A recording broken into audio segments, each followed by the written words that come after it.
Hi, Tom. My question relates to living spontaneously with an ease. I see that a lot of my energy goes in mental evaluation of the current situation and working out the best response, which is tiring. Yes, it is. It's very tiring. It's exhausting. It's absolutely exhausting. Can you address living in a natural state, as you mentioned in that context? Thank you. Yeah. So this isn't about, in a way, to put it very, very simply, somebody, and to anyone else who's thinking along these lines, living spontaneously. This is not about living spontaneously. This is not even about living with ease. But isn't this about freedom from suffering? Yes, this is about freedom from suffering. But this isn't about freedom from suffering at the same time. I'm sorry. I know I'm speaking in riddles. I will try and explain. Yeah, this is not about having any ideal of how to live, because that is inherently dualistic. Can you see that? Does that make sense? Because what you're doing, you're saying, here's me, a person, and I don't feel at ease, or I feel a certain level of discomfort or pain or negativity, and therefore my mind projects a second state of mind or a second state of being in which it feels better, basically.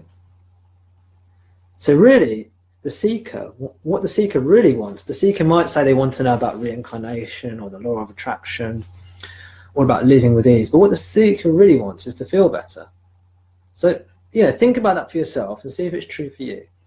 But I put that to you, that really what we're looking for is to feel better. And this isn't necessarily about feeling better.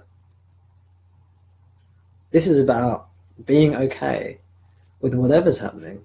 That's the freedom.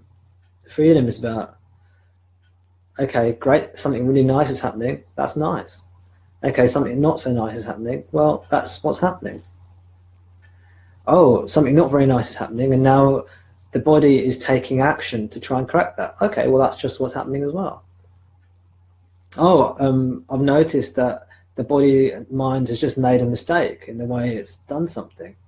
You know, maybe it should have done something differently. Okay, yeah, it made a mistake.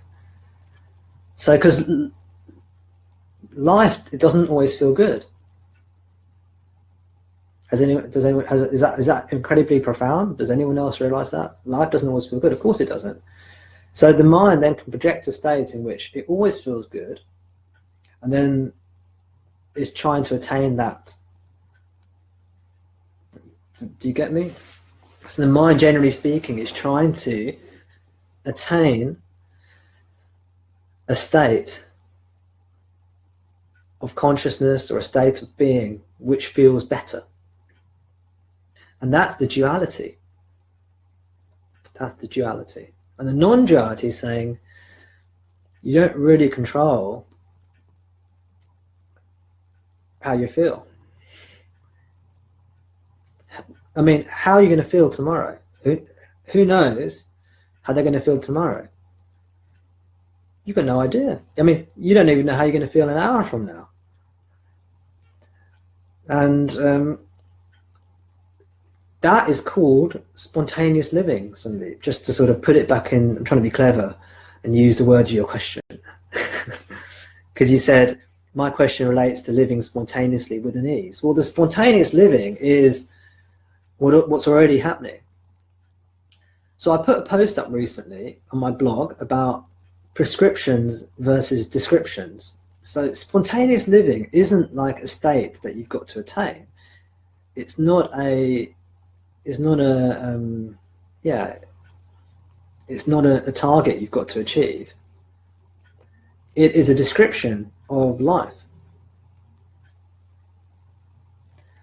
But because we consider ourselves to be a separate doer, because we think this is me here and I can do something, then we try and control. And then we try and improve the situation. Whereas actually, we don't know what's going to happen. One important teaching can be that any state of being or state of mind or state of consciousness that you achieve is a subtle object. It's an object that appears to you. So if you have an experience where everything feels really peaceful and really blissed out and wonderful, and I'm sure many of you have had experiences like that, whatever experience it is, maybe it's an experience of oneness, maybe it's an experience of timelessness, maybe it's an experience of peace, whatever your experience, those experiences are known, aren't they? You are aware of them. If you're aware of it, that means it's an object that appears to you. It's a subtle object, meaning it's not something that you can perceive necessarily with the five senses, but it's an object nonetheless. And the golden rule about objects, again, you find this in all the traditions. The Buddha really stressed it. He said that everything comes and goes, or everything is intransient, everything is impermanent, right? I think it's called anicca. I don't know how you pronounce it. See, I got a lot of my knowledge from reading books, so sometimes I know how to read the words, but I don't know how to say them. So I think it's anicca is the proper pronunciation, meaning impermanence. Or sometimes it's called emptiness. Emptiness means whatever you perceive, whatever you experience, whatever state of mind, state of consciousness, it's all empty, meaning it doesn't have any enduring substance to it. What does it mean if I say it doesn't have any enduring substance to it? It means it will eventually go. It don't last forever. So if you're looking for a lasting peace, a lasting freedom, you won't find it in any subtle objects. And living spontaneously, living with ease, is actually a subtle object. Do you see that? So you can try and get yourself into a more comfortable way of living. There's nothing wrong with that at all. But don't think it will necessarily last. I mean, if you find that, Sandeep, and everyone else, I hope it does last, you know. But we don't know when it's going to go. We don't know when anything's going to go. We don't know when our health's going to go. We don't know we don't know what's going to happen next. We don't know what's going to happen tomorrow. Or maybe, maybe if you've got more developed psychic powers than me, maybe you know. But so living in the natural state just means not minding what's happening. And a part of what's happening might be minding what's happening. Make sense? So you might find yourself actually really caring about something. Well, that's okay.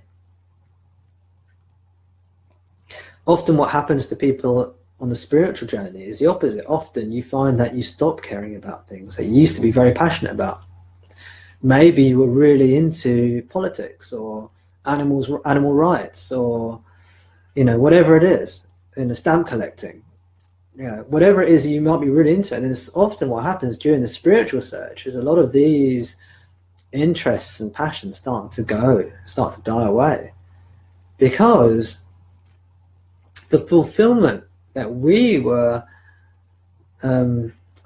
gaining, the fulfillment we were deriving from these activities, from these pursuits, we start seeing through that. We start realizing that these things are also empty. Not that there's anything wrong in collecting stamps or being interested in politics, no. But if the motivation for doing those things was seeking a sense of fulfillment, then as we mature spiritually and as we start to feel more fulfilled, we become less interested in the objects of our desires. So a lot of these things start to fall away. And this is, again, this is the natural state. And when you're in the natural state, you might find that you're interested in stamp collecting. Or you might find you're interested in something that you thought before wasn't that interesting. Maybe suddenly now you're really into painting. And before you thought, well, painting's just a waste of time. What's important is, like, I don't know, science and earning money and having a job and stuff like that. And painting's just a waste of time. But now suddenly you find yourself drawn to something completely different. Or maybe not. Or maybe not. So remember, all experiences come and go, and enlightenment Freedom is not a particular experience. It's being okay with any particular experience. And that includes not being okay with something. So if you're not okay with something, then that's okay too.